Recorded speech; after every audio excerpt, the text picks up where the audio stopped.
Welcome to Alaska Weather, a production of Alaska Public Media and the National Weather Service, Alaska Region. Produced and broadcast daily from the studios of KAKM, Alaska Weather provides complete forecasts, public, marine, and aviation for all of Alaska. Alaska Weather is made possible by the following sponsors. Indie Alaska is an innovative weekly web series capturing the diverse and colorful lifestyle of Alaskans. Real stories of everyday Alaskans at work and play. Supported in part by Alyeska Pipeline Service Company.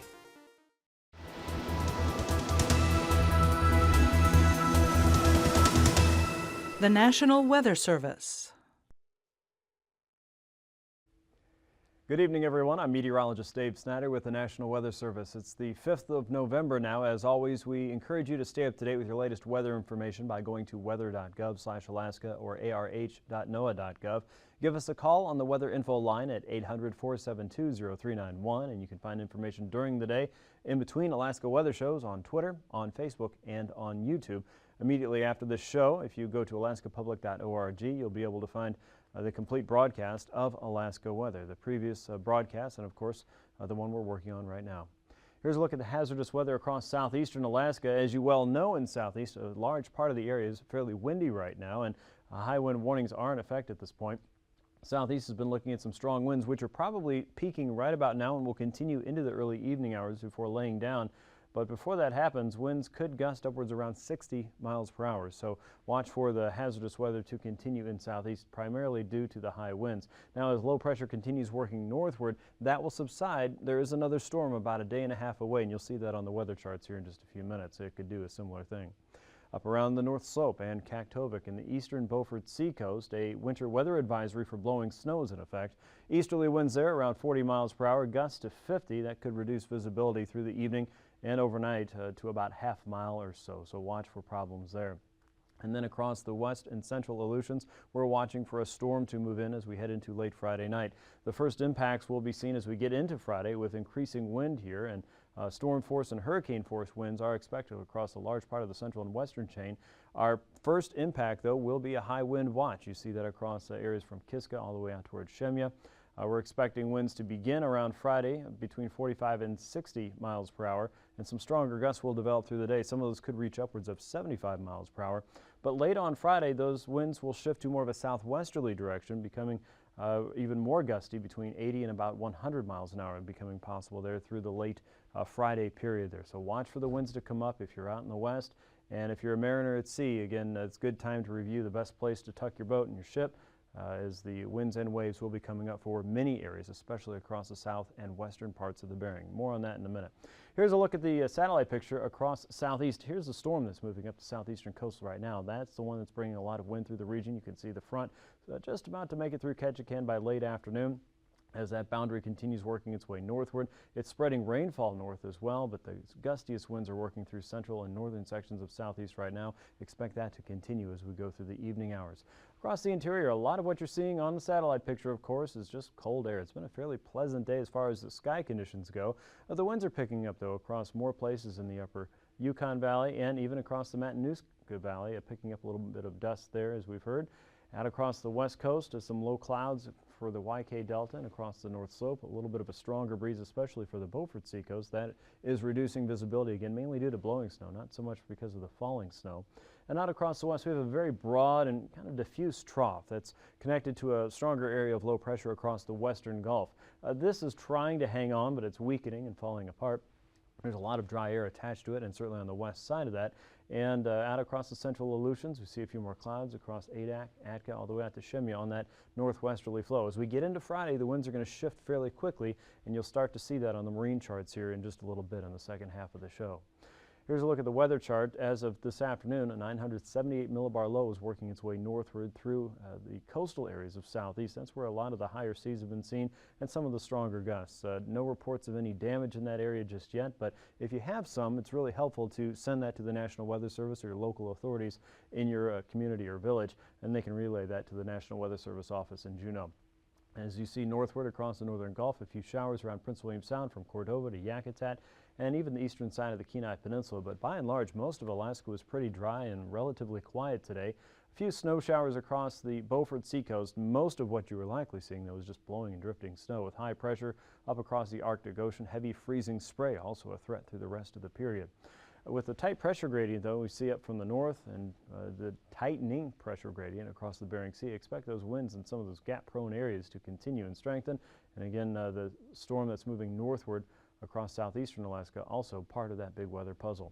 We have an occlusion that's working across the central Bering right now. That is slowly drifting eastward, but it's really weakening more than it's doing anything else. And as we get into tonight, you'll notice another wave of low pressure works its way northward into the western Gulf. And gone is our area of low pressure across southeastern Alaska. As the pressure gradient relaxes here, it's going to start tightening up a little bit more across the western Gulf. That drops to about 970 millibars tonight. As a result, we might see a few spot areas of light rain or snow mixing across the Alaska Peninsula all the way out toward Dutch Harbor in Alaska and around Kodiak Island and the western side of Shelikof Strait. Southeast, you're still looking at some chances for rain and probably even some snow, generally north of Juneau. Most areas across most of Alaska will be clear, and blowing snow will continue across the eastern Beaufort seacoast. Showers are expected across the central and western Aleutians. That begins to fire up a little bit more as we get into Thursday. Our trough is still sitting across the Bering. The wind's still not too bad across the Bering or Bristol Bay, and our low pressure system doesn't seem to move very much as we get into Thursday afternoon in the western Gulf. But you can see the pressure gradient is certainly tightening on the north and eastern side. That's going to bring up the winds and the threat for turbulence across a large part of the Gulf, and probably start to pick up the waves fairly quickly as well. So if you're heading out from Kodiak, watch for the winds and the waves to come up as we get into Thursday afternoon. Southeast conditions should be improving for you. However, this is about a day away, so as this gets closer to you on Friday, you'll start to see those winds and the waves once again. Snow is still possible for some of the higher terrain around southeast and maybe in some spotty high locations in Prince William Sound. And watch what happens on Friday. All of a sudden, we have a new game changer here. This is the tropical remnants of Super Typhoon Nuri. And right now, the forecast is for somewhere on the order of 930 millibars for a pressure reading there. And a lot of things are changing. We are fairly confident in the intensity of the storm, but there's still a lot of possibilities for the exact track of this. And if you're in Shemya or around Attu or Kiska, even the Pribilovs, that exact track could really make a big difference in the amount of winds and seas that you see in your general area and which side of the island you want to park your ship. So pay attention to this forecast as we get closer in time, but the first really big threat for wind develops as we head into Friday morning and then picks up as we go through Friday afternoon. Of course, there's going to be some very strong gusts as this front crosses through the Aleutians, anything from storm force to hurricane force winds. And that pressure reading, again, is kind of an estimate, as it will be dropping as we get into late Friday and early Saturday. Our low pressure system in the Gulf is down to about 986 millibars. Of course, that's probably dependent, too, on how low that storm out in the west goes. The front will move northward, and as it does, the winds will probably pick up across south central and southwestern Alaska just a little bit, especially on the Gulf Coast side. And for southeast, expect periods of rain and wind as this frontal boundary lifts northward. Another wave is located just to the south of that. Look for areas of clouds across the Yukon Valley. The Kuskokwim Valley should be relatively dry and clear, and most of the North Slope should see plenty of sunshine. Out across the western side of the Bering Sea, a ribbon of snow showers there, but mostly it's the dry air for Alaska that's winning, especially north of the Alaska Range. That's a look at the current weather situation and what's to come. Let's check on temperatures now. For southeast, lower to mid-40s for most areas there today. Of course, it was a fairly windy day. 36 around Yakutat, lower 30s around Valdez, upper 30s for Cordova, and lower 40s for Homer and Seward. Anchorage around 31. Squintina and Talkeetna were showing temps in the low 30s by late afternoon. 12 in Fairbanks, 5 in Eagle, and only 7 in Northway. Much cooler there. Fort Yukon was down to 0. Anaktuvik Pass chalked in at 11 below this afternoon, and teens for most areas in the Beaufort Seacoast with single-digit territory or below around Wainwright and down the coast toward Point Lay. Around Kivalina and Kotzebue, single-digit territory there. Shishmaref, about 10 degrees today. Nome was 21, with Unalakleet around 20. McGrath had 7 degrees by late afternoon, and it was only in the teens around Bethel, 23 Nunivak Island, and 28 up around Savunga. The Pribilovs showed temperatures above freezing today, upper 20s around Bristol Bay, and you'll see most of the Alaska Peninsula in the 30s and 40s, including Sand Point at 41, with Kodiak at 38. The central and western chain held in the mid-40s by late afternoon. Overnight low temperatures will stay well below 0 for the interior, especially the Yukon Flats down into the Tanana Valley, where temps could be as cold as 5 to 15 below. 3 above, though, in Barrow. The west coast should be looking at temps in the single digits and low teens, 19 in Nunivak Nunivak Island, 7 in Bethel, and teens, 20s, even 30s as you get out toward the western tip of the Alaska Peninsula. 33 in Kodiak, near 40 in the Chain, and mid-40s or mid-30s to mid-40s for southeastern Alaska for overnight lows. Highs tomorrow will mainly be shy of 50 degrees in the south and closer to the mid-40s as you get up around Juneau. Prince William Sound in the lower 30s. The interior looking at single digits and probably low teens for most. The Arctic coast in the single digits as well. 7 in Barrow, 24 in Nome, and 17 in Bethel, with temperatures still in the mid-40s for the Aleutians and the Pribilofs in the upper 30s. Flying weather should be VFR for most areas across Alaska tomorrow. A couple exceptions will be the higher terrain across southeast, areas south of Kodiak Island, and a ribbon of IFR expected south and east of the Pribilofs out toward the Alaska Peninsula, and VFR developing in the western chain. Your pass conditions then, VFR for Anaktuvik and Adigan Pass through the day. Lake Clark and Merrill Pass should see quick improvements in the morning. Rainy Pass we expect to see VFR. Visual flight rule continues for Windy and Isabel Pass for your Thursday. Mentasta Pass improves from IFR in the morning to MVFR conditions through midday. Tanita Pass should lean over toward MVFR conditions by late afternoon. Portage Pass looks just fine, and Chilkoot and White Pass should also see improvements through your Thursday. The cold air is winning across the Great Land, and you'll notice the freezing levels aloft also dropping to 2, even 4,000 feet across parts of southeast and Haida Gwaii. And only seen across the Bering is a 2,000-foot freezing level there west of the Pribilofs and north of Shemya and Kiska. Icing potential is wrapped around our low-pressure system in the western Gulf. We expect to see some changes as moisture streams northward in the coming days out west. Right now, above 6,000 feet is where you'll find most of the icing potential, from light to occasional moderate there, generally east of Kodiak Island and southward. The jet stream shows a powerful ribbon of fast-moving air moving across the Kamchatka Peninsula and diving across the Aleutians. Wind speeds there, looking at it today, up to 100, even 150 knots, probably some stronger streaks of air moving through there. All of that guiding the incoming storm across the North Pacific and the western Bering Sea, with high pressure working against that across the Arctic Ocean, with wind speeds across the interior between 60 and 70 knots. At 9,000 feet, we see our easterly flow moving across around 20 knots or so through the interior. A much stronger flow coming over Kodiak Island, 55 knots seen there, and northwesterlies cutting across the central and western chain around 50 knots. And rivaling that, a southerly flow coming into southeastern Alaska, and some of those winds again helping to drive the strong winds at the surface. You can see those winds also at 3,000 feet, anywhere from 50 to 60 knots. Low pressure south and west of Kodiak and southeast of Sand Point, showing a stronger air moving, stronger winds moving into the central Gulf. Much stronger easterly flow south of the Alaska Peninsula, but once it gets over into the Bristol Bay region, those winds really lay down. Southeasterlies across the interior between 20 as high as 25 knots on the south side of high pressure. And once again, our winds across the Bering already blowing strong at 3,000 feet from the west and northwest, from 30 to as high as 50 knots. So turbulence, yes, we're going to be talking a lot about that in the next several days, not only over the Gulf at this time, but also increasing across the west, with high wind watches posted for the western Aleutians as we get into Friday and certainly into Saturday as well. Winter weather advisories up north, strong winds there, especially across the Beaufort Seacoast, will probably reduce visibility, but probably give you a little bit of chop as well. And more of a broad area of occasional moderates seen around the Brooks Range and points south into the Yukon Valley. Most of what we see in the Gulf is generally below 6,000 feet, but there certainly are some areas where isolated severe could be possible. So it's time to start watching the weather a little more carefully if you're a pilot there flying over the Friday, Saturday, and into Sunday anywhere in Alaska. That's a look at your aviation forecast. We'll be back in just a few minutes with that very important marine weather report. Stay tuned.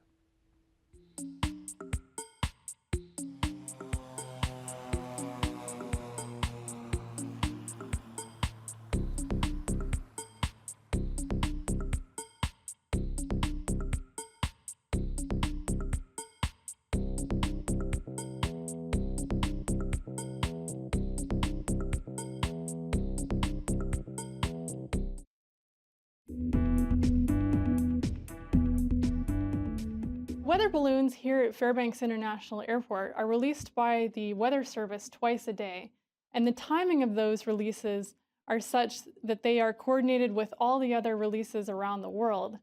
And that data then, which provides a vertical profile of temperature and relative humidity and pressure in the atmosphere, is then integrated into the forecast models run by the Weather Service. How can you forecast the temperatures when an inversion is present? It is a difficult puzzle. In Fairbanks, often the weather forecast says today, clear skies, high temperatures from 20 below to 10 above, coldest in the valley and mildest in the hills. A 30-degree range. This is not uncommon in the interior winter. It's a difficult puzzle to try to put very precise numbers. We need a broad range because within that shallow layer, you go from such cold temperatures to such warm temperatures. That's just the way it is here in the inhabited elevations of interior Alaska. Well, anything you want to forecast, including a temperature inversion, has to be studied. You have to learn how the inversion works in order to forecast its future behavior. And part of learning how it works involves gathering data. And every day out at the Fairbanks International Airport, a weather balloon is launched. On the end of the balloon is a thermometer, up it goes, and we get the vertical profile of temperature in the atmosphere. And that's real good data. You can see the inversion with that. Problem is, the weather balloon only goes up twice a day.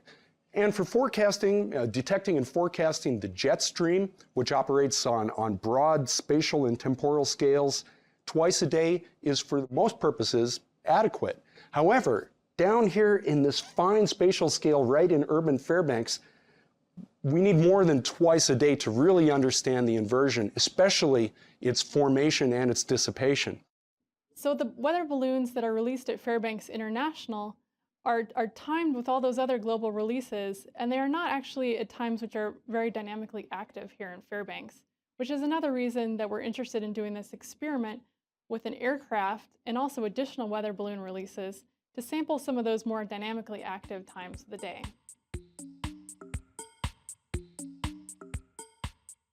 Basically, in preparing the sondes, you have to take the sonde out of the package, prepare the sensors, and then you'll fill up the weather balloon, then need to calibrate the instrument inside. So that's the most important part of balloon preparation.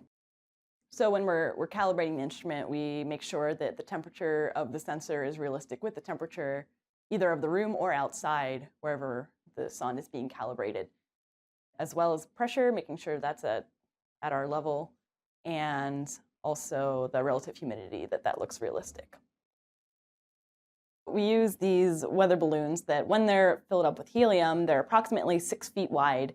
And by the time that they reach the top of the atmosphere where the balloon pops, they're about 20 feet wide. So they're huge. It's hard to even imagine.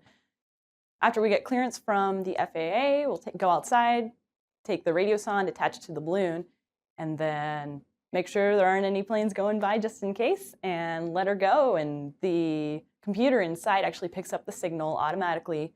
It'll tell you exactly when the balloon was launched, and the data will come processing in from there. After we launch the balloon, I'll go back inside the building and to make sure that the data that's coming in on the computer looks realistic, making sure the pressure decreases with height, the relative humidities look realistic, and in my cases, looking at temperature inversion, that the temperature is increasing with height. Typically in the atmosphere, we see temperature decreasing with height, but in these special cases, that's what I'm looking for. And then I can watch as the temperature progresses vertically into the atmosphere, as that sensor's rising, and I can see where the top of the inversion layer is. So the National Weather Service currently launches weather balloons twice a day, but I wanted to launch weather balloons more frequently than that to see what was happening between those launches. So I wanted to take a look at what's happening between that 4 p.m. launch and that 4 a.m. launch, and then what's happening between the 4 a.m. and the 4 p.m. So I launched these weather balloons every 2 to 3 hours to gain a better temporal resolution of what's going on in the atmosphere.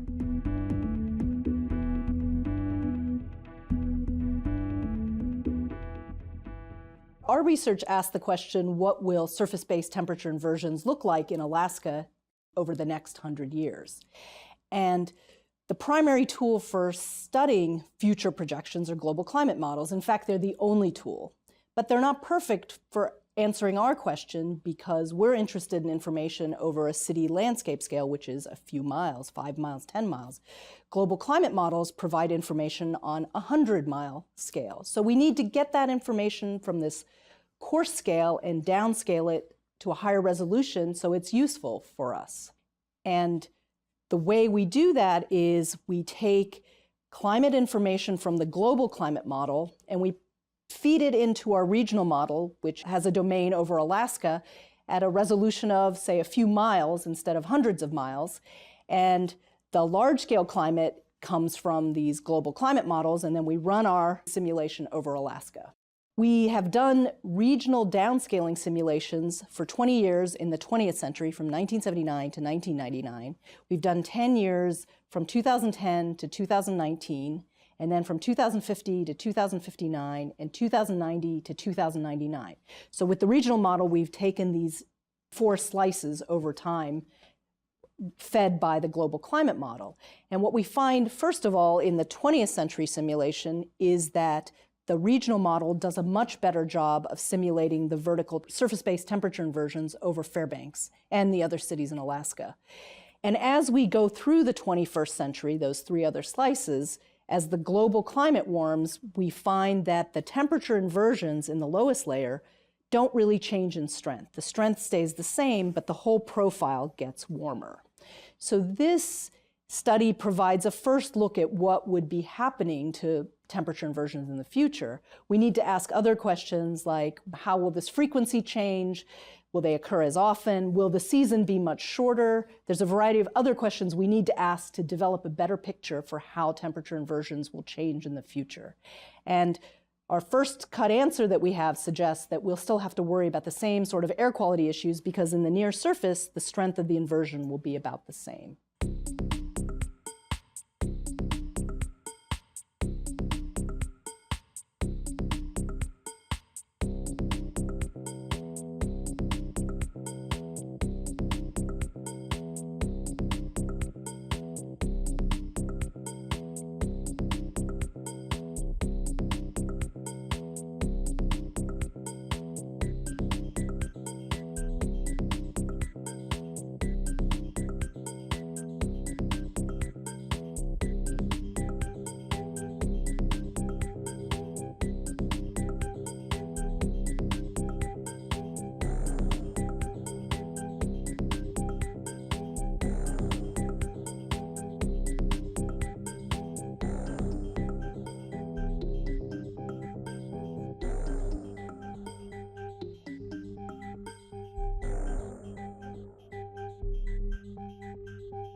More and more ice is seen forming in Kotzebue Sound, Norton Sound, and along the YK Delta all the way down past Nunivak Island and into the Kuskokwim Delta as well.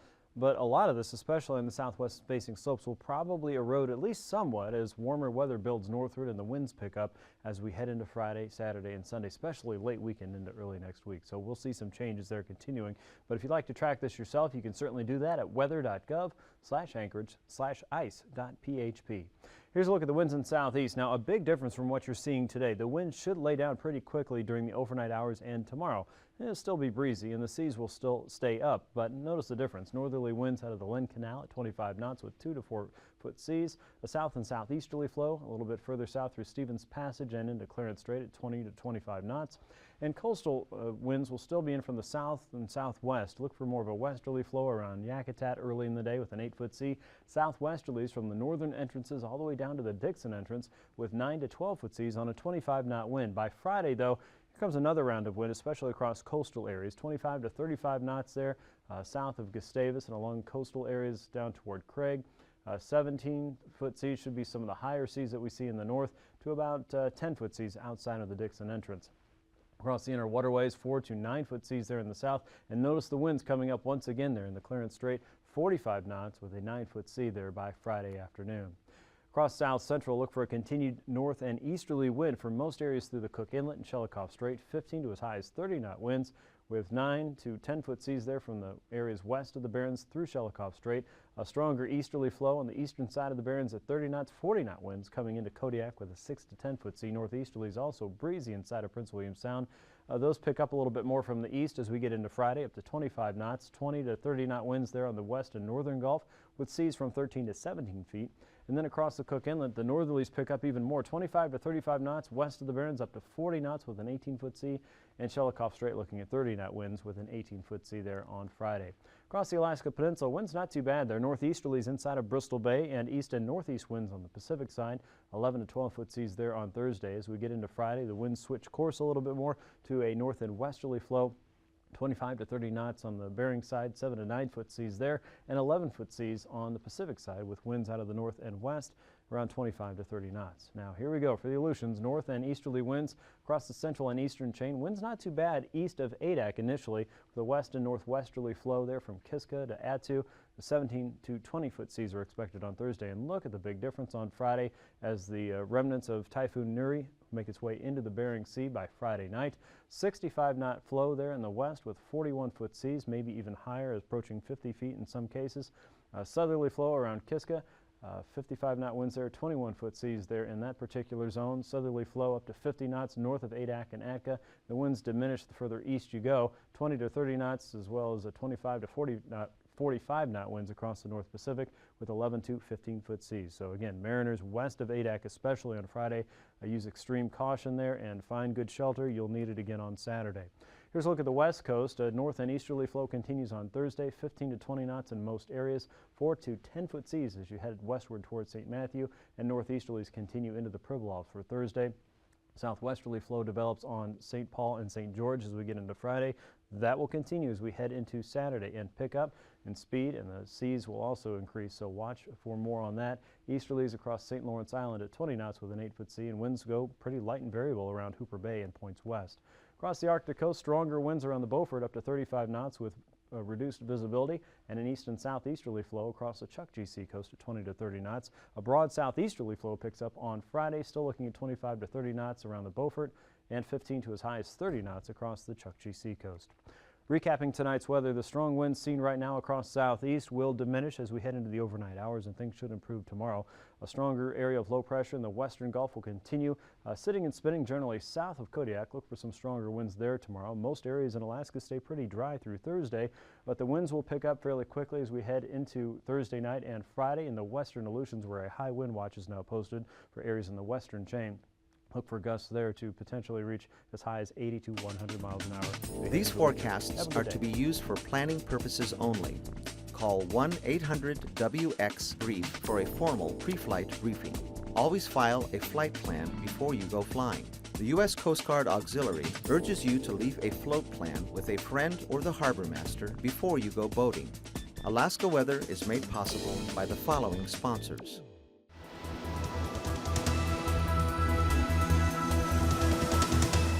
The National Weather Service.